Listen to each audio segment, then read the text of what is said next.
Existem três grupos, não é, de crenças quanto ao arrebatamento. Há quem acredite, não é, que a igreja ela passa pela tribulação. Esse grupo é o grupo dos pós-tribulacionistas. Esses acreditam que a igreja passa pela tribulação. Existem também os mesotribulacionistas ou mid-tribulacionistas. Esse grupo acredita que a igreja passa pela metade da tribulação, ou seja, ela pega a metade da tribulação e em seguida é arrebatada, ok? E não participa da última metade. E existe o grupo que acredita que a igreja não passa pela tribulação de jeito nenhum. Eu sou desse grupo. Eu não creio que a igreja passa pela tribulação e estarei mostrando a partir de agora 7 razões do porquê a igreja não passa pela tribulação. São 7 razões irrefutáveis, não tem como você refutar essas razões de jeito nenhum. São 7 razões irrefutáveis do porquê a igreja não passa pela tribulação. Então, voltaremos com esse conteúdo logo após a vinheta. Até já!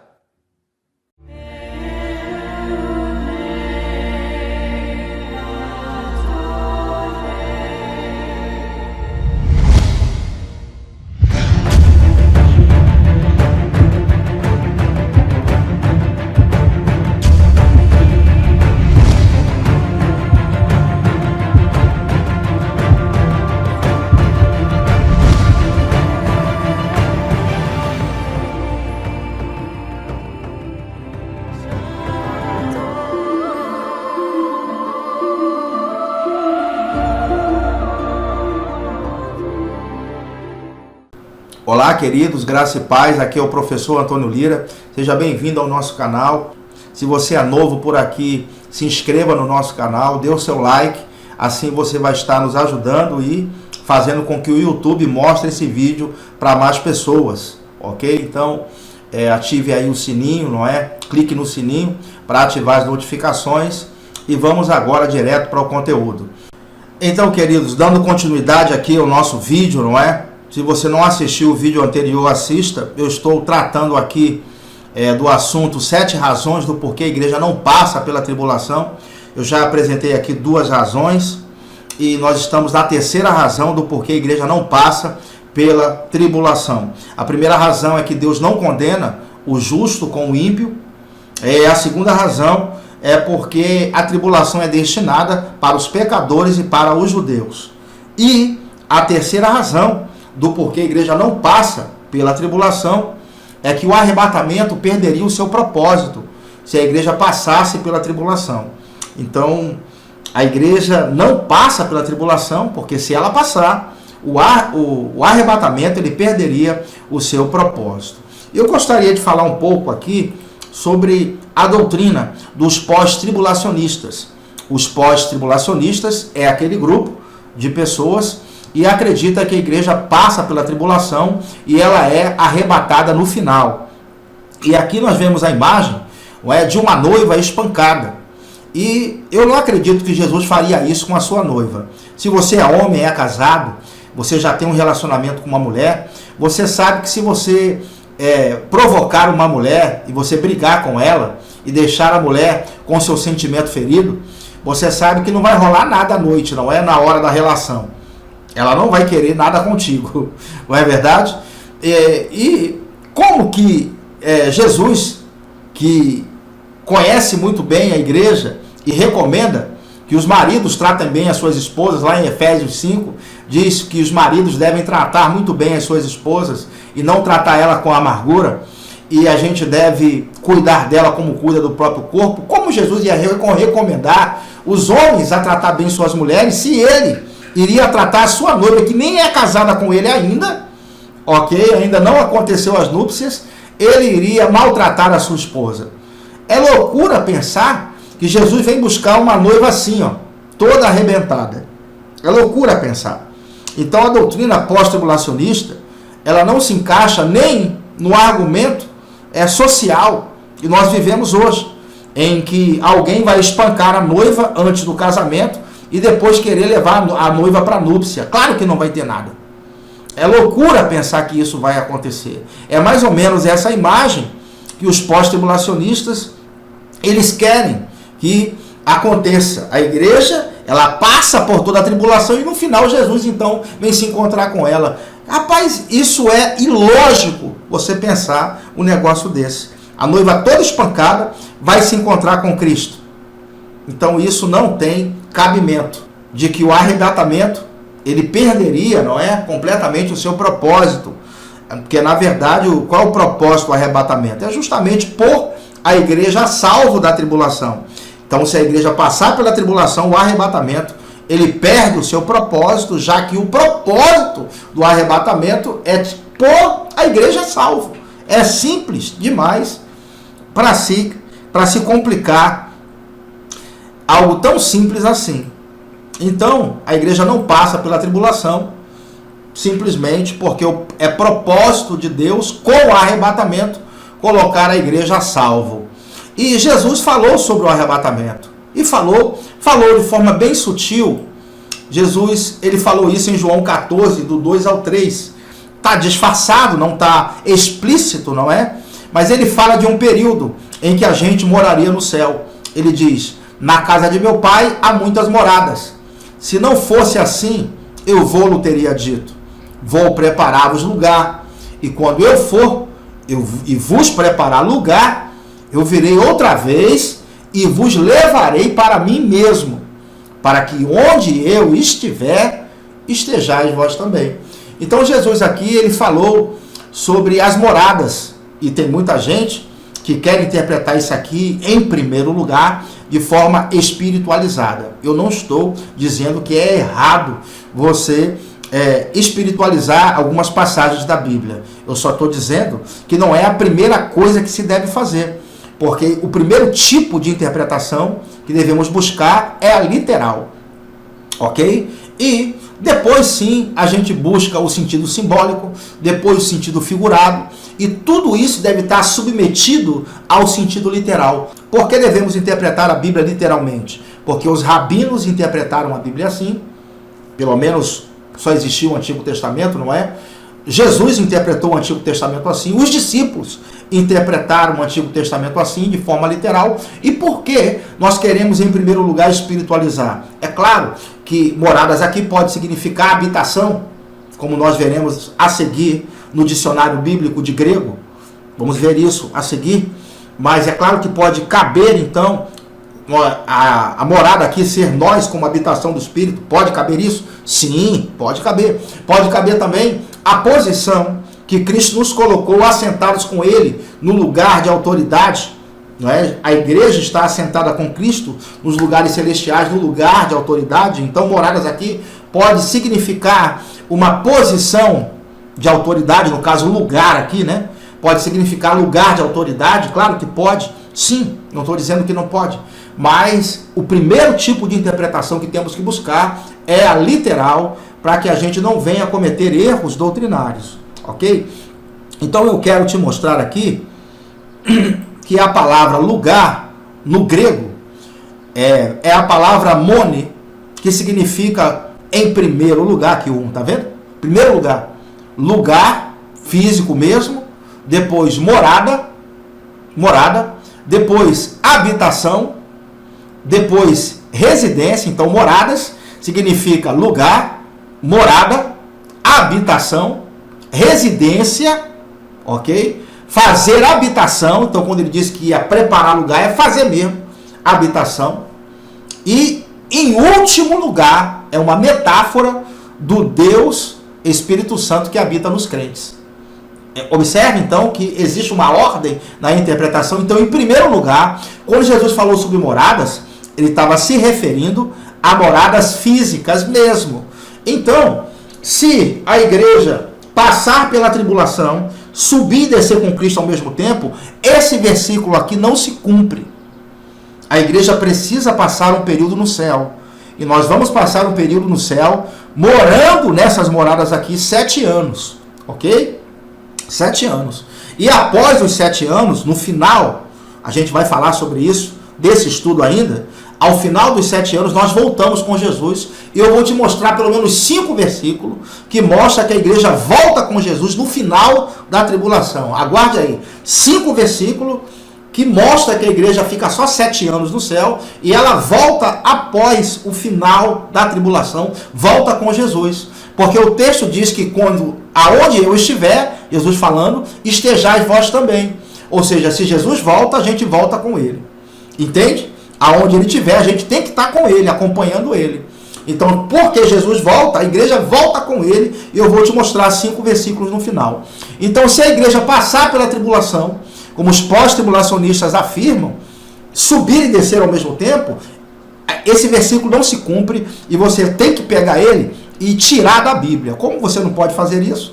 Você precisa começar a rever a sua doutrina, o seu tipo de pensamento e começar a se adequar àquilo que é correto. E não tentar adaptar a Bíblia ao seu tipo de interpretação. As pessoas costumam fazer isso. Pega a Bíblia, adapta ao seu tipo de interpretação e depois fica aí agora tentando neutralizar essas passagens. Então, é importante entender que moradas aqui são físicas e que a igreja passa um tempo no céu e ela volta com Jesus. Ela precisa passar por lá. Entende? Precisa passar por lá. Então a igreja é arrebatada antes, fica 7 anos e depois ela volta. Ela não passa pela tribulação. Então o terceiro motivo é que se a igreja passar pela tribulação, o arrebatamento perde o seu propósito, já que o arrebatamento existe para pôr a igreja a salvo da tribulação, para se cumprir aquilo que Jesus disse, ok? E o quarto motivo do porquê a igreja não passa pela tribulação é que se a igreja passar pela tribulação, isso quebraria a doutrina da iminência. E o que é essa doutrina? O que é a doutrina da iminência? Essa doutrina, ela diz que Cristo vem buscar a igreja de forma secreta. Ele não disse quando voltaria. Essa doutrina é uma doutrina importantíssima. Jesus não deu datas. Tanto é que as pessoas aí que gostam de dar data, né, do arrebatamento, você vai sempre errar. Porque ninguém sabe quando ele vai vir. Então, essa é uma doutrina forte. Se a igreja passar pela tribulação, isso quebra a doutrina da iminência. Por quê? Obviamente que se a igreja estiver aqui na tribulação, a igreja conhece a Bíblia, ok? Ela vai perceber os eventos da tribulação: terremoto, fome, pestes, catástrofes naturais. Vai ver o anticristo assinando o acordo. Então a igreja vai ver os eventos da tribulação. Automaticamente, nós sabemos que a tribulação dura 7 anos. Então, automaticamente, a gente vai saber quando Cristo vai voltar. Quebra a doutrina da iminência, porque passamos a conhecer a hora da vinda de Cristo. Porque entendemos que a tribulação começa quando a igreja sai, mas existe um evento específico, né, que mostra que a tribulação começou, que é a assinatura do acordo do anticristo com Israel. Quando o anticristo assinar o acordo, ali você pode disparar um relógio. Se tiver um relógio de tempo, você pode botar no cronômetro 7 anos depois que Cristo volta. Então, se a igreja estiver aqui na tribulação, ela vai ver o anticristo assinar o acordo. Automaticamente ela vai saber quando Cristo vai voltar, e isso vai quebrar a doutrina da iminência, que mostra que Cristo virá sem aviso. Então, quebra essa doutrina, não é? Você passa a saber a hora que Cristo vai voltar. Então, o arrebatamento, eu queria aproveitar aqui para engrossar um pouco mais esse conhecimento. Meus vídeos são longos porque eu gosto de explicar. Quem gosta de estudar a Bíblia, de se debruçar sobre a Bíblia, é bom. Temos que estudar as Escrituras. É por isso que não é apenas ler a Bíblia. Nós temos que estudar a Bíblia. E é isso que nós estamos fazendo aqui. E eu vou aqui destrinchar um pouco sobre arrebatamento. Ok? Eu quero falar a diferença entre arrebatamento e segunda vinda. Porque quem defende a questão da igreja passar pela tribulação não considera o arrebatamento, desconsidera o propósito, o arrebatamento. É como se neutralizasse o arrebatamento. Não acredita nisso aqui. Basicamente, gostaria que nem existisse essa palavra na Bíblia. Mas como existe, é uma pedra. Então faz de conta que não existe. Mas sabe que arrebatamento é um evento e segunda vinda é outro. A segunda vinda está por todo o Antigo Testamento. Não existe uma linha sobre arrebatamento no Antigo Testamento. E quando os intérpretes da Bíblia, eles começaram a escrever o Novo Testamento, só Paulo falou no arrebatamento. O restante não falou no arrebatamento. Não falou. Porque na cabeça deles era só segunda vinda mesmo. Entende? Agora Paulo, ele fala sobre o arrebatamento, foi revelado a ele. E a igreja em si, ela aguardava o arrebatamento em secreto. E Paulo vai falar muito sobre isso. Então, o Novo Testamento, ele fala muito mais sobre segunda vinda e fala pouco sobre arrebatamento, porque o arrebatamento foi algo revelado a Paulo e não aos demais apóstolos. Agora, a segunda vinda é diferente de arrebatamento. Segunda vinda é diferente de arrebatamento e é isso que nós vamos ver a partir de agora. Vamos lá? O arrebatamento. O arrebatamento tem 3 características. Ele é antes da tribulação, ele é em secreto e o encontro dos senhores é nos ares. Ou seja, o arrebatamento ocorre antes da tribulação, é sem aviso, é em secreto, para se cumprir a doutrina da iminência, que Cristo voltaria em secreto, não se sabe nem o dia e nem a hora, e se a igreja passar pela tribulação vai saber. Então tem que se cumprir a doutrina da iminência, e o encontro do Senhor é nos ares, ou seja, o encontro de Cristo é nas nuvens. Nós nos encontramos com Jesus nos ares. Então o arrebatamento é antes da tribulação, é em secreto e o encontro é nos ares. Vamos ver aqui 1 Tessalonicenses, capítulo 4. Vamos ver aqui 4, versículo 16. Porque o mesmo Senhor descerá do céu com alarido e com voz de arcanjo e com a trombeta de Deus, e os que morreram em Cristo ressuscitarão primeiro. Não confunda essa trombeta aqui com a trombeta lá do Apocalipse. Lá é a trombeta de juízo. Aqui é a trombeta de reunião, tá certo? Não confunda. Depois nós, o que ficarmos vivos, seremos arrebatados juntamente com eles nas nuvens, ou seja, quem morreu em Cristo ressuscita. E nós, os vivos, nos encontramos com eles, todos juntos, nas nuvens, a encontrar o Senhor aonde? Nos ares. E assim estaremos para sempre com o Senhor. Observe que o encontro é diferente. O encontro é nos ares. No arrebatamento, o encontro é nos ares. O arrebatamento é antes da tribulação e é em secreto, e o encontro é nos ares. Vamos ver agora aqui a segunda vinda, como é diferente. A segunda vinda ocorre depois da tribulação.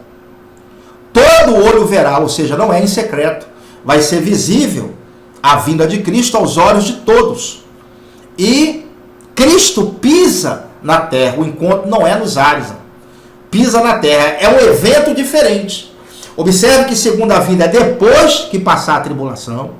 Todo olho verá, ou seja, não é em secreto. E Cristo pisa na terra. Então, são 2 eventos distintos. Vamos ler isso em Mateus 24, 29.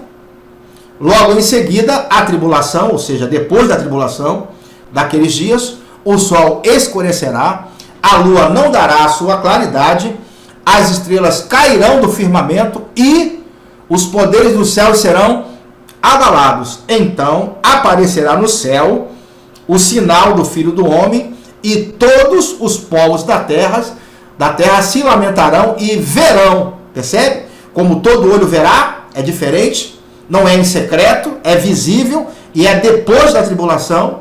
Todo olho verá o Filho do Homem vindo sobre as nuvens do céu com poder e grande glória. E Cristo então pisa na terra para julgar as nações, como está em Mateus 25, em Apocalipse 19, em Zacarias 14. Então Cristo, ele volta visível aos olhos de todos depois da tribulação, ok? E ele pisa na terra. Essa é a segunda vinda. Arrebatamento é antes da tribulação, arrebatamento é em secreto, e o arrebatamento, o encontro é nos ares. Segunda vinda é depois da tribulação, todo olho verá e Cristo pisa na terra. Então são 2 eventos distintos. É necessário então separarmos isso. Então eu queria te mostrar aqui que quem vai estar passando aqui pela tribulação vai saber, não é, que é um período de tribulação. Eu queria te mostrar isso. As estrelas do céu cairão pela terra como a figueira, quando abalada por forte vento, deixa cair os seus figos. Estou lendo Apocalipse 6, do 13 ao 17. Apocalipse 6 é o começo da tribulação, ok? Está iniciando a tribulação. E eu quero te mostrar aqui que as pessoas que estarão vivendo aqui durante o período da tribulação, elas vão saber que é ira de Deus. E no Antigo Testamento nós entendemos que a palavra ira se refere ao período da tribulação. Nós vamos estudar isso mais para frente no nosso último motivo, tá certo? Mas eu queria te dizer que quem está vivendo aqui vai saber que é a tribulação. Vamos ler isso? Apocalipse 6,13. As estrelas do céu caíram pela terra, como a figueira, quando abalada por vento forte, deixa cair os seus figos verdes, e o céu recolheu-se como um pergaminho, quando se enrola. Então todos os montes e ilhas foram removidos do seu lugar, movidos do seu lugar. Os reis da terra, os grandes, os comandantes, os ricos, os poderosos, e todo escravo e todo livre, se esconderam nas cavernas e nos penhascos dos montes. Disseram aos montes e aos rochedos: caí sobre nós, escondei-nos da face daquele que se assenta no trono. Eles estão sabendo que é julgamento divino, e da ira do Cordeiro. Observe, eles sabem que é a tribulação, porque chegou o grande dia da ira deles. E quem é que pode suster-se? Por que eles sabem que é a tribulação? Queridos, imagina aí, todos os dias você vendo no noticiário fome, peste, guerra, terremoto, furacão, tempestade de pedra, granizo, a terra se abrindo, toda espécie de praga, guerras. Imagine todo dia você vê no noticiário: hoje morreu 1 milhão de pessoas no Rio de Janeiro, hoje morreu 1 milhão de pessoas em Nova York, hoje morreu 1 bilhão de pessoas na China. Imagina aí todos os dias você ouvir esse tipo de coisa no noticiário. Tanta gente morreu disso, tantas morreram daquilo. Fome matou não sei quantas pessoas. Peixe, é claro que você vai perceber, e você mesmo sofrendo esses flagelos, é claro que você vai perceber que alguma coisa não está correta. E quando se voltar para a Bíblia, vai entender que esse período é um período da ira de Deus. Então eu quero te mostrar com isso que as pessoas que estiverem vivendo aqui vai saber que se começou a tribulação. E se a igreja estiver por aqui, ela vai saber exatamente a data que Cristo vai voltar. Não é? Porque vai ver o anticristo assinando um acordo. E isso vai quebrar a doutrina da iminência se a igreja souber disso. Porque a doutrina diz que Cristo voltaria sem aviso para ela. Ok? Para quem estiver vivendo na terra vai ter sinais. Qual é o sinal da vinda de Cristo? Toda a tribulação. Que sinal grande de que o mundo está em declínio e que 7 anos depois Cristo vai voltar. Então a tribulação é o grande sinal que mostra que algo está acontecendo no mundo e que Cristo vai voltar no final da tribulação, porque isso está escrito nas Escrituras. Ok? Então, a quarta razão, né, porque a igreja não passa pela tribulação, é porque se a igreja passar pela tribulação, isso quebraria a doutrina da iminência. Bom, queridos, então vou dar uma pausa nesse vídeo, não é? No próximo vídeo a gente vai terminar. Vamos falar sobre a quinta, a sexta e a sétima razão do porquê a igreja não passa pela tribulação. E seja grandemente abençoado e até o próximo vídeo. Shalom!